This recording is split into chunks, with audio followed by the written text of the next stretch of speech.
Hello and welcome to Daily Debrief. I'm Pragya and today on our show, the perplexing COVID situation. Infection numbers remain high, but global responses seem to have changed.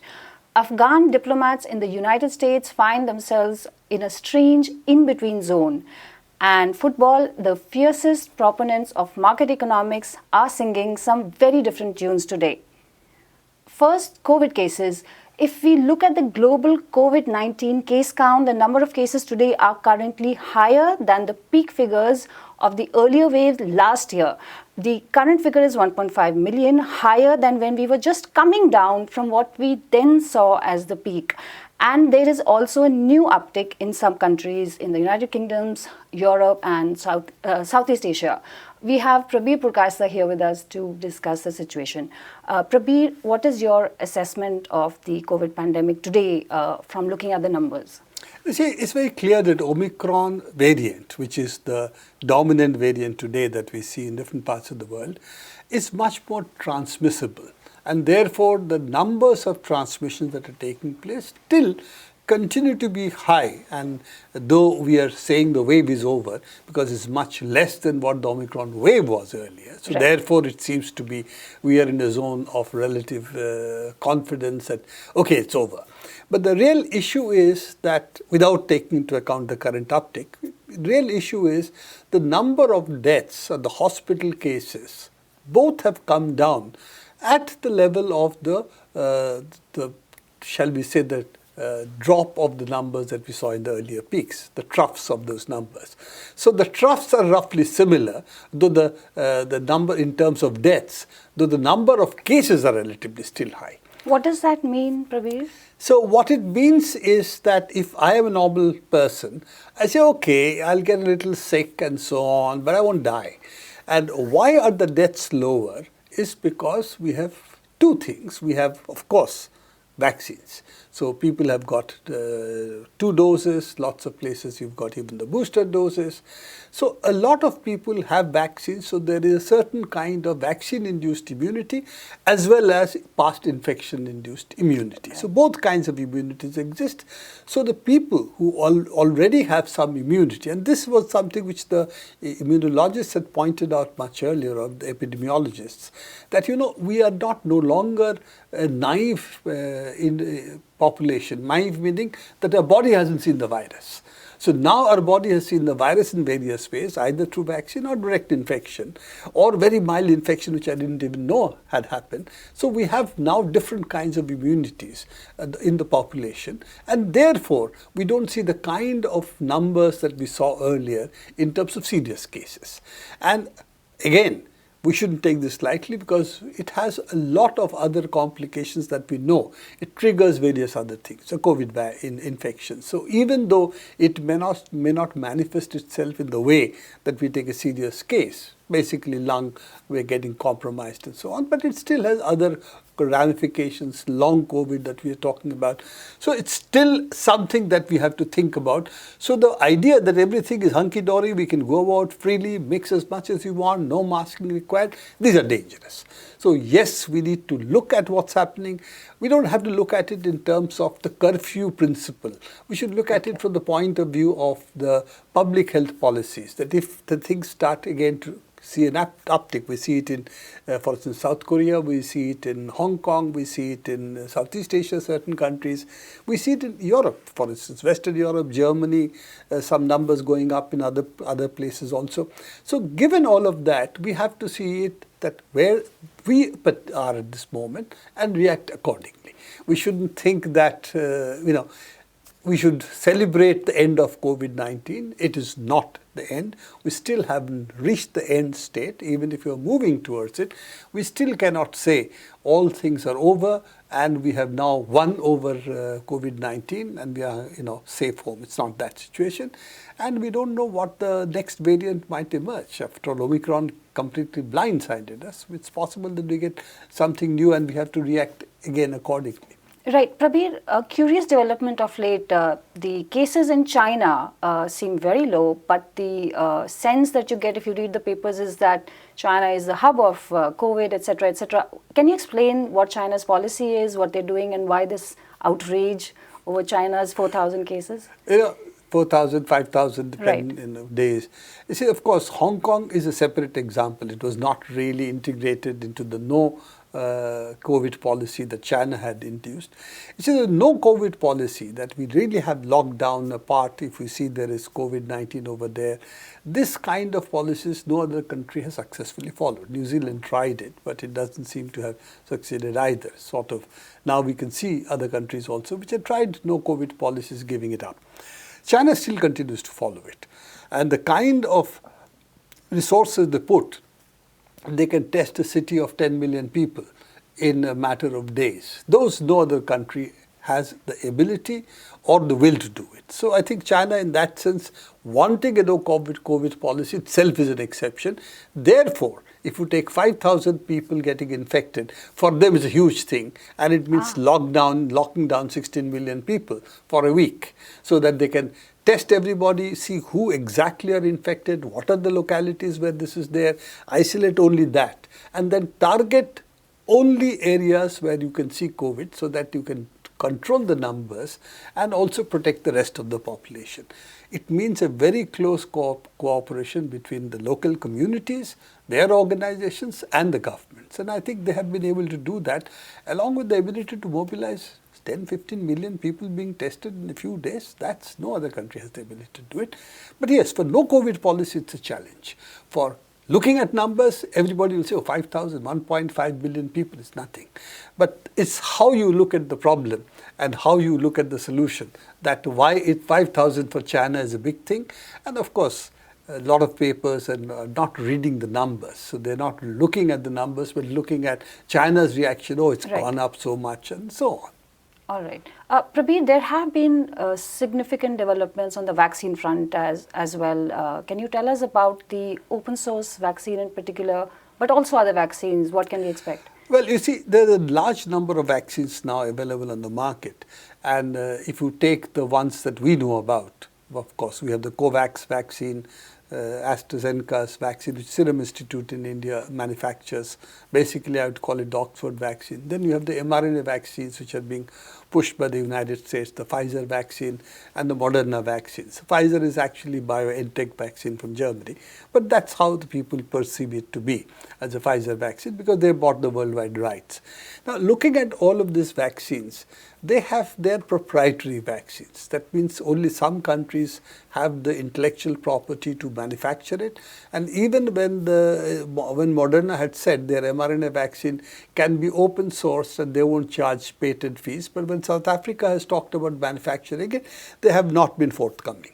So there are obviously patent-protected vaccines look for profits. AstraZeneca had said we'll give it at low cost, but they hadn't said that no charges for patents. They said we'll of course charge for patents, but we'll give it at low cost. Now they're saying we may go back on charging quote-unquote market rates. We don't know what that means. Now, this would mean for large parts of the world, the poor would not get access to the vaccines because this will be expensive. It's market rate, not given by the state will be expensive. And even if it's given by the state for weak economic position that some of the countries are in, it may not be very easy for the countries to do it also. That's why you have 10% people vaccinated in Africa, for instance.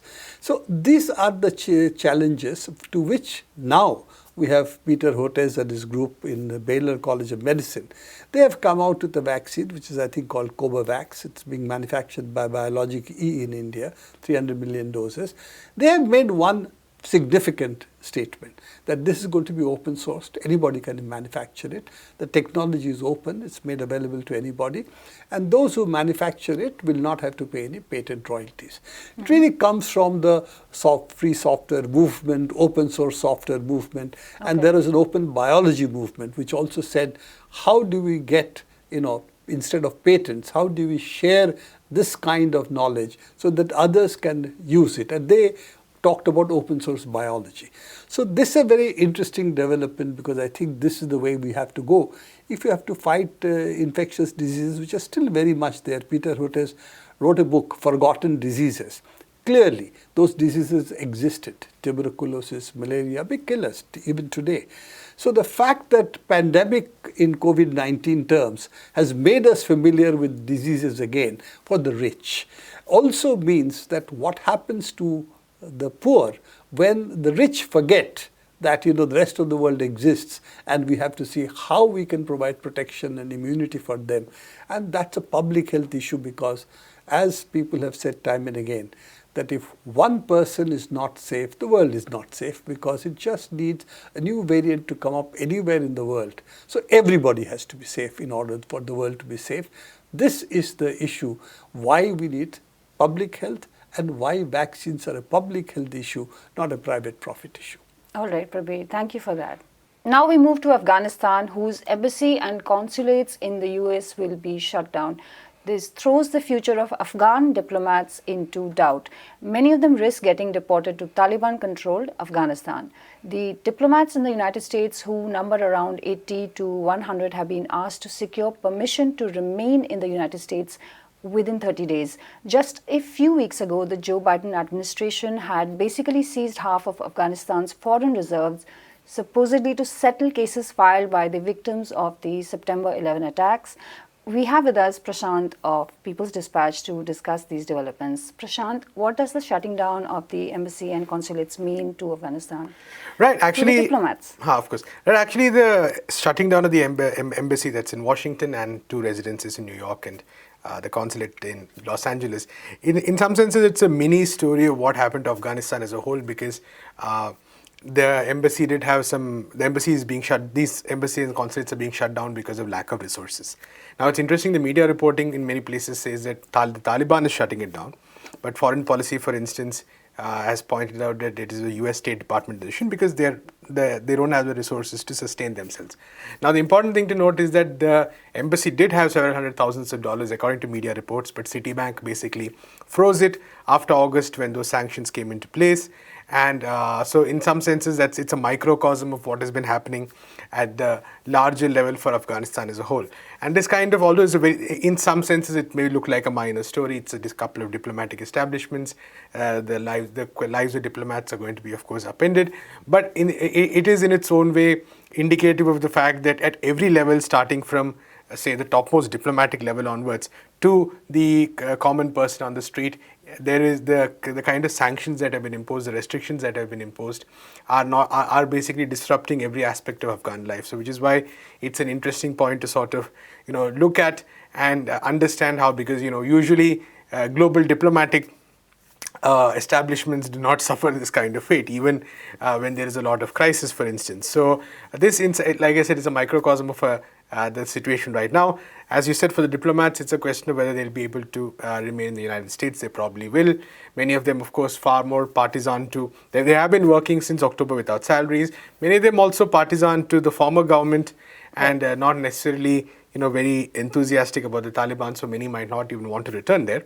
But I think this sort of shows the kind of overall mess Afghanistan is in, which of course partly is the Taliban's fault, but is as much, if not more, the fault of the United States and other countries which propped up a government for all these years, which invaded the country first of all, which propped up this government, former governments for all these years, and then but built, or in the name, or while they said that they were building a country, and ended up finally building a system so weak that it collapsed just like that. So that way, so it remains to be seen what's going to happen in the future. In terms of diplomacy itself, the Taliban is, the US and the Taliban apparently are still talking through the intermediaries in Qatar, which is how earlier also discussions used to happen. So it's not that the embassy or the consulates are really going to serve a big purpose that way, but they were essential for a lot of Afghan refugees. For them it could have been a source of help and assistance at a time when many of them are facing a great deal of uncertainty. There was a lot of evacuation of refugees before the United States itself withdrew, so that embassy that way could have been a key point for many of them. So these are some of the, I think, implications of this specific move, but there is much larger question involved. Okay. So Prashant, what does this mean for Afghanistan right now? Where is Afghanistan at? Right. So, like I said, the reason I mentioned the microcosm bit is also because the fact that global attention has kind of shifted from Afghanistan right now, because Ukraine is the center of focus. There's a war going on, it's understandable. But it's important to note that the humanitarian crisis in Afghanistan is continuing. It's very, very real. And I believe about 9 million people are on the verge of starvation, out of the overall number of 23 million people in highly food insecure environments. Aid agency after aid agency has been saying that, we're just about managing to deliver barely enough aid to prevent a catastrophe, or an all-out catastrophe, which is what many organizations were warning about. So, on the one hand, there is definitely economic collapse that is taking place. There is this massive struggle to ensure that this does not deteriorate into a full-fledged economic and humanitarian catastrophe. And in between, the kind of gestures, the moves we saw recently when the United States seized, half of those assets, and said that it would be used to settle the claims of the 9/11 victims. And importantly, even the other half of the assets are not directly going to go to those in power in Afghanistan right now, but through ways in which the United States will determine, right, to direct aid and organizations and such. So this is a really difficult situation right now for the Afghan people, because there is a de facto government, and aid agencies have been pointing out that you have to work with a de facto government. There is no escaping it. And we do also know that there are discussions and negotiations going on in the background, but how much of this is really factoring into aid? If it is factoring in, it's not happening quick enough. So we are seeing, a complete collapse of the economy in terms of earnings, in terms of people not being able to, in terms of the functioning of banks, in terms of businessmen for being unable to transfer money abroad. So in multiple ways, there is a general collapse of everyday life in the country. And this is, the impacts are going to be very difficult to calculate, because a lot of this you can see immediately on the ground. A lot of this will be apparent only in the coming years as well, because society takes a long time to recover from this collapse. And as of now, we do not really see any roadmap forward. There is no talk about, any of those aspects as well. We do know that an Afghan Taliban delegation had discussions with the Western powers recently, but for the West, they would still continue to see Afghanistan as a geopolitical playground. They want to make sure that, especially now it gets all the more important, because now that some of these rivalries have further intensified, the contradictions are intensified, so to speak, they would definitely want to ensure that, say, a Russia or a China does not have too much of a role in Afghanistan. So in between all this, ultimately, it's the people who are going to largely suffer, unfortunately. Okay, Prashant, thank you for that update. Our next story is about sports and the United Kingdom in the context of the Russia-Ukraine war. On the one hand, Wimbledon and the British government are holding discussions on the status of Russian players such as world number 1 Daniil Medvedev. On the other hand, Chelsea has withdrawn a request for a Saturday match to be played behind closed doors. It is not allowed to sell tickets anymore after the government froze the assets of its Russian owner, Roman Abramovich. We have Siddhant with us to discuss this. Siddhant, how do we make sense of this continuing campaign against Russia and its friends? It has to be viewed in a wider context, I think, Pragya. First of all, I'm not used to being on this side of this conversation, so if I ramble on, please do cut me off. I will. But which is that on the one side, yes, there is this witch hunt, if we may call it that, or this singling out of not just Russian but also Belarusian athletes by a variety of sports bodies across the spectrum, and football is just the peak of that iceberg, I think. Like you mentioned, Wimbledon also now considering the stance of whether Medvedev and other Russian players can actually participate. And what the UK government stand is that, okay, perhaps if they are not flag-waving, flag-carrying athletes as individual athletes, they may be allowed to. But for that, they require to give some kind of clear assurance to the United Kingdom that they do not support the stance of their country with regard to the conflict in Ukraine. Now, this puts the athletes in an extremely challenging situation, as we've seen with artists and other people in the entertainment industry that are working in the West across the board, whether it's opera singers, ballet dancers, composers, and other kinds of artists. So that's one part of the discussion. The other is where things seem to have broadened a bit, and people are actually considering or questioning big football specifically, and how much market forces have changed the fundamental relationship of sport with the people that consume it, fans, people like us. Okay, and does this mean there's an ideological shift going on in the sporting world, especially with regard to public fund? Yeah, we can hope. So there are again, it's an ambiguous situation as it stands today. UEFA is the body that controls football in Europe. It has 53 member countries across the continent. Russia and Belarus both remain extremely powerful in that context. Russia, we all know, in 2018 hosted the last FIFA World Cup. Gazprom, which is a gas company, a Russian gas company, the CEO of Gazprom is also the president of the Russian Football Union. They are very well entrenched in not just in the governance of football in Europe, but also the financial side of it. So UEFA has, of course, cancelled its title contract with Gazprom for all Champions League. It has also gone ahead and moved the final, which was slated to happen in St. Petersburg. They've moved that final to Paris. But what it has not done is it has not cancelled the broadcast of the Champions League in Russia, right? And when asked a question, Alexander Seferin, who's the president of UEFA, turned around and said actually that there's some sense of double standards being imposed on football, where some countries continue to be able to, let's say, import oil and gas from Russia. It's expected that sport, and particularly football, will respond with this kind of blanket attitude of removing all Russian money, Russian athletes, any kind of Russian influence altogether, which is deeply problematic. So that the question has now expanded. Why do you think it's problematic? What is the problem? Because that question has now, fortunately, in democracies, liberal democracies in the West, journalists as well as lawmakers are asking questions. If you consider Russian money to be dirty at this point because of their military operations in the Ukraine, then what is your take on Saudi money coming in to, let's say, buy a controlling stake over Newcastle United, another big club that plays in the same league as Chelsea? In fact, the head coach of that club was asked after his last game a question in the post-match conference. Does he not reflect on issues regarding Saudi Arabia's human rights record, for example? Okay. Right? So these are debates that are now coming up, and perhaps the same people who were once the loudest proponents of market economics and liberalization and globalization are now coming in and saying we must sit down with all the stakeholders involved and question what our fundamental relationship with the sport is and how we want the future of sport to look. So perhaps harking back to a time when some of the greatest clubs were actually owned by either entities that brought them together, whether it's a steel mill or a shipbreaking yard or a government department. In India, for example, many of us have grown up playing or learning from institution-based clubs.